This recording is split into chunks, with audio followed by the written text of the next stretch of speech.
George, Happy to start. happy to start? Okay. Yeah. So I'm going to call the November 5th special meeting study session to order. It's 4:02 and here comes our 5th council member through the door. We can start good. Okay. And so as council member DeGoya comes, we'll call the roll call, please. Councilmember DeGolia, Councilmember Whitmer, Yeah. Councilmember Lane, Yes. Vice Mayor Holland, Here. and Mayor Woods. Here, so we're all here and accounted for. So the next item on our agenda is public comments, which are time for any member of the public to make a comment on any matter that is on the agenda this time. Any member of the public want to make a public comment? And there's no one online. And nobody online, okay. So we have one action item, and it is to pass a resolution of the City Council of the Town of Atherton consenting to join the Pooled Liability Assurance Network. It's called Plan JPA, Workers' Compensation Program. And I think our city manager is going to give us a report on that. Yeah, very brief report. As the council is aware, at your October 15th meeting, you approved a resolution to dissolve City's JPA, which was the JPA that the town was a member of for workers' comp. So we need to find a new provider. Staff's been diligent in doing the research on that, and there are not a whole lot of options out there for us, one of which, of course, is the state, which we're not going to join. But most of these are pooled liability plans. When I first came on board here back in 2012, 2013, we did look at CJPIA, which is a Southern California pooled insurance plan. They're very expensive and they're based out of Southern California, even though they have tendrils up here in the North Bay. I did look at them again because we knew what our options were with them. But we did look at Bay Cities JPA and a newly formed JPA as part of Plan JPA, which is our current general liability provider for potential workers' comp. Bay Cities JPA as a smaller JPA. It has a higher buy-in for the town for self-insured retention per claim. So it'd be more costly for us to be a member of Bay Cities. Plan JPA is a newly formed JPA under Plan JPA for workers' comp. They had what they call Sharp JPA there previously. They're reforming that as their workers' comp internal JPA. So we would be a member of the board as we are now with Plan JPA. Bay Cities, we would not. So staff's recommending we go with Plan JPA for our workers' compensation insurance pool liability. That's basically the staff report. Robert is here to answer any questions. He was on the board with Cities Group for us in the past. I would be on the board with Plan JPA as I am now. Okay. Are there any members of the public online or here that would like to make a comment on this? There's no question members online. Okay, I'll bring it back to council. Does any member of council have a question for city manager? Comments? Nope. I just have one comment. I'm looking at page 6 of 36 and there's a chart. And it is staggering to me how much less expensive it is than the Bay Cities. And I think that we get a better opportunity because we're on the board and Bay Cities is not. So I think staff did a really good job in researching this and selecting it. Mm-hmm. I agree. Okay. So we do have a resolution in our packet. I'm not going to read the whole resolution. I'm sure you all have. And so with that, I'd like to call for a motion to approve this resolution. I'd like to make a motion that we approve the resolution for the town to join the Pooled Liability Assurance Network Plan JPA. May I get a second? I'll second. And second by the Vice Mayor. Any questions or comments? All in favor? Aye. Any opposed? Any abstentions? It passes unanimously. Very good. Nice job. Okay. So the second thing on our agenda is item number 2. It's study session, and I am going to turn it over to our Public Works Director, Robert Ovadia, to introduce our new staff member. Thank you, Mayor, members of the council. I'm happy to introduce you to the newest member of our Public Works team, Gabriela Ruiz, who joined us as our Associate Engineer in Public Works at the beginning of September. Gabriela lives locally in Palo Alto with her husband and her 3-year-old dog, Paxton. Oh, darn. He takes a lot of responsibility. And, you know, she is a licensed civil engineer and she got her bachelor's degree from UC Irvine. She started her professional career actually in school as an intern with the city of Laguna Niguel down in Southern California.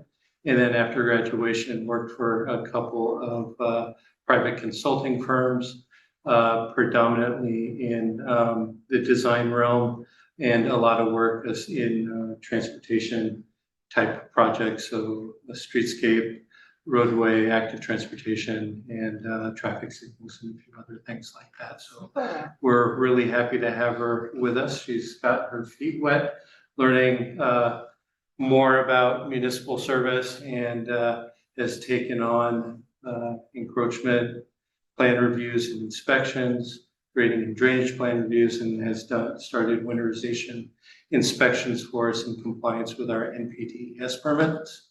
And we are looking forward into tapping into some of her experience with regards to the traffic and transportation stuff that we have going on, particularly as we move into doing the analysis here around the town center. And so there's, there we go. Gabriella, nice to have you. Welcome. Thank you. Do you want to say anything? Just happy to be here. Nice to meet you all, and I'm excited to help this wonderful town improve. Great. Will she be a liaison to the transportation committee? At some point, possibly. Okay, very nice. Okay, thank you. Welcome.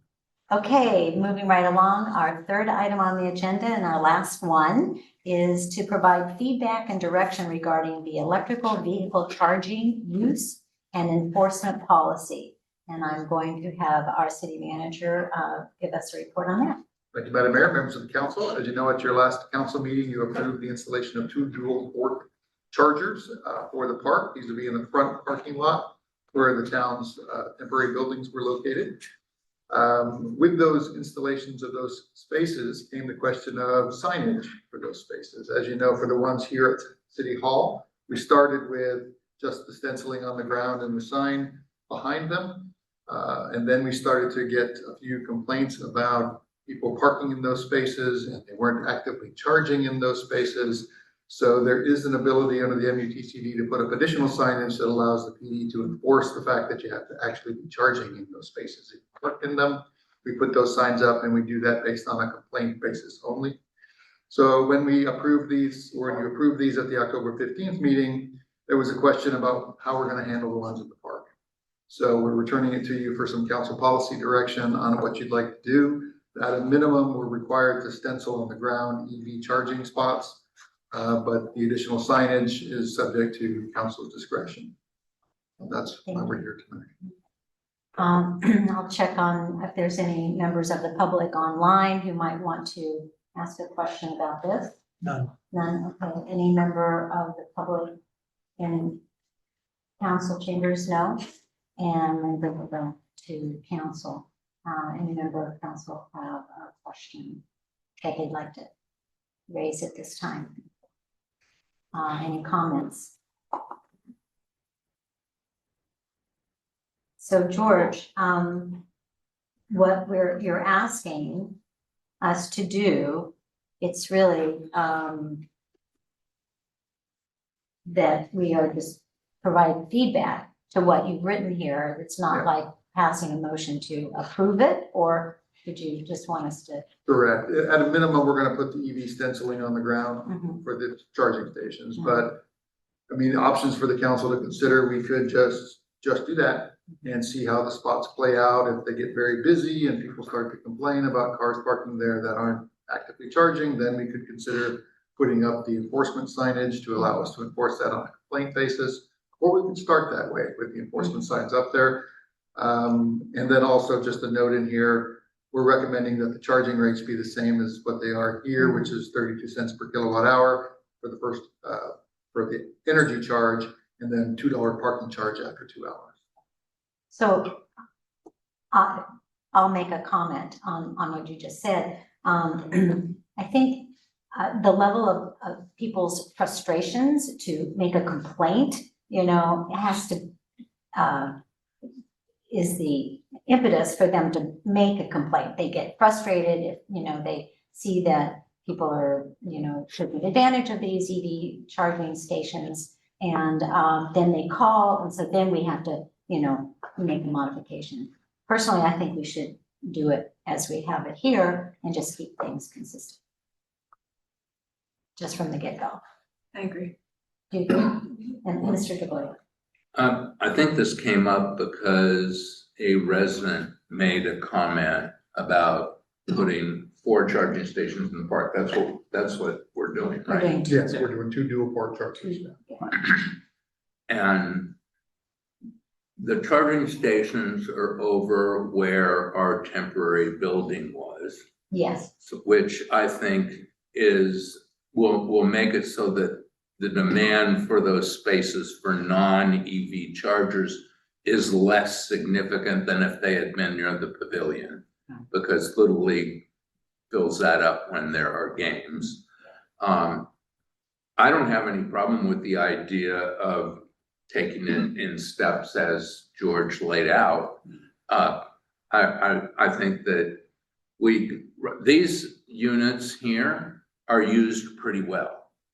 It's not clear that we really need 4 stations in the park.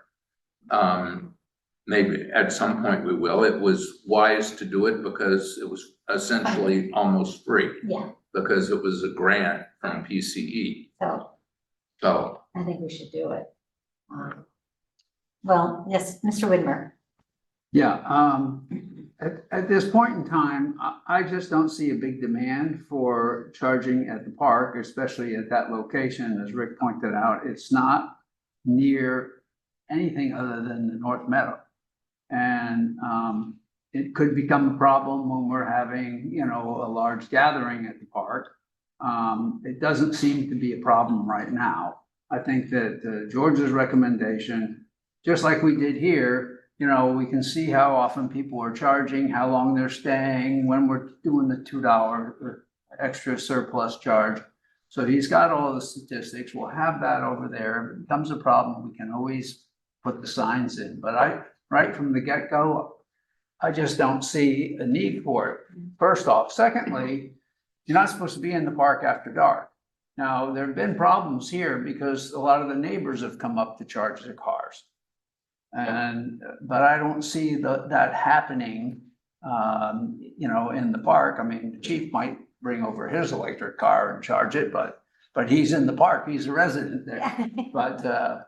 But I just don't see it's the same situation. And so I'm with Rick that we go with the recommendation from the city manager that we wait and see how it goes. We can always add those signs later. Yes. one more comment. We don't have to wait for a complaint.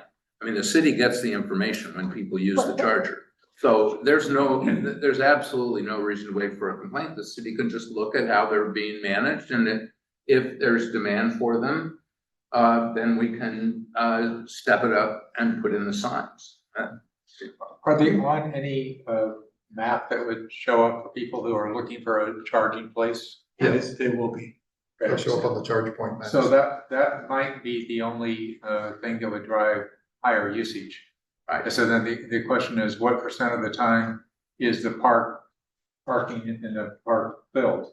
Mhm. You know, so if it's not filled that often, I don't see any reason to have it be mandatory. Mhm. But the other part of it is that it can be frustrating if a battery car is in another spot and there's 2 or 3 empty spots over in the charging area just because they don't want to be paying for the charge of it. So it can actually get more frustrating for everybody else if they're not using those spots. So I have a tendency to say, I don't think it's going to be a problem to make it so they can just park there.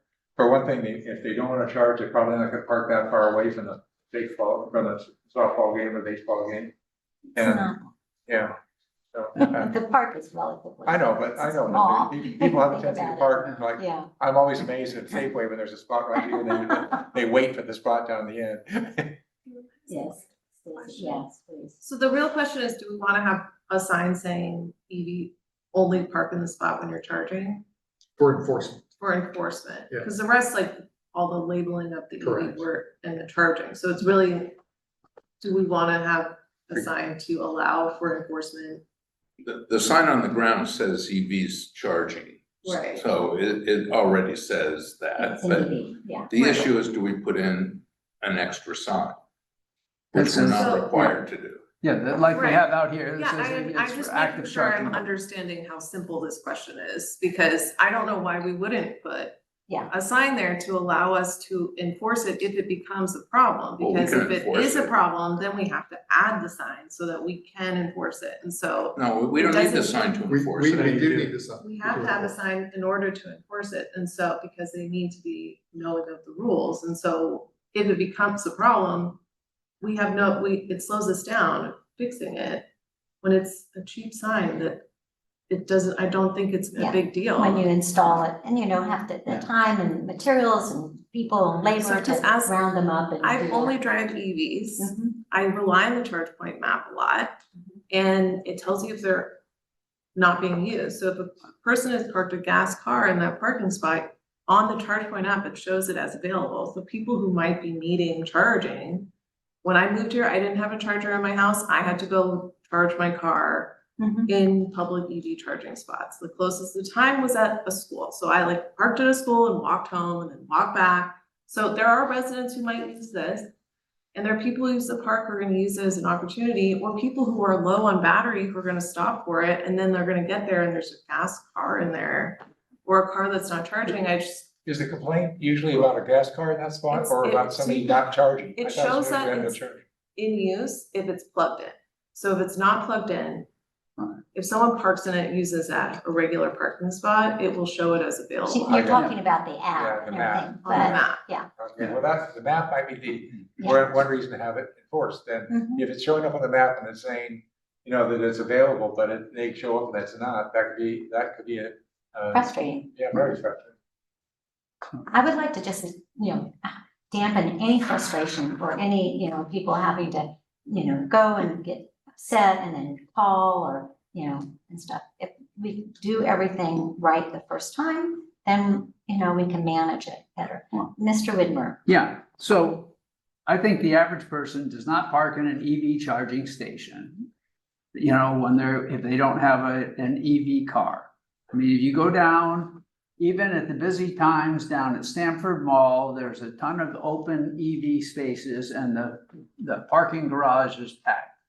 People aren't pulling in there with gas cars to say, well, I'm just gonna take the spot, because they don't come by and give tickets. they do.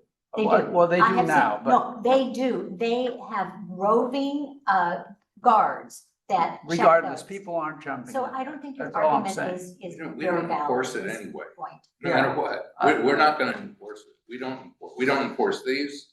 Somebody has to complain to get Then it if we're not gonna enforced. enforce it, then we'll put the sign up so it's consistent, and then we have the option to enforce it, that's what I would say. True, that's true. Yeah, just Well, because if it's our option to enforce, then put the sign up. So we get it all done now, and then we're ready to go. Yeah. Anyways. I'm Okay. okay with that.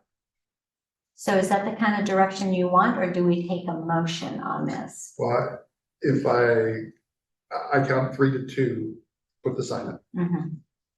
That's Yes. how it Okay. was, yeah. That's how it But was. I came here going the other way, but with it being on the map for me, that changes it. Okay, all right. Okay. So we'll close that agenda item and now we'll either adjourn or if anyone has any council reports that they'd like to give. Motion to adjourn. Second. It was like Wait a 9 seconds. minute, me?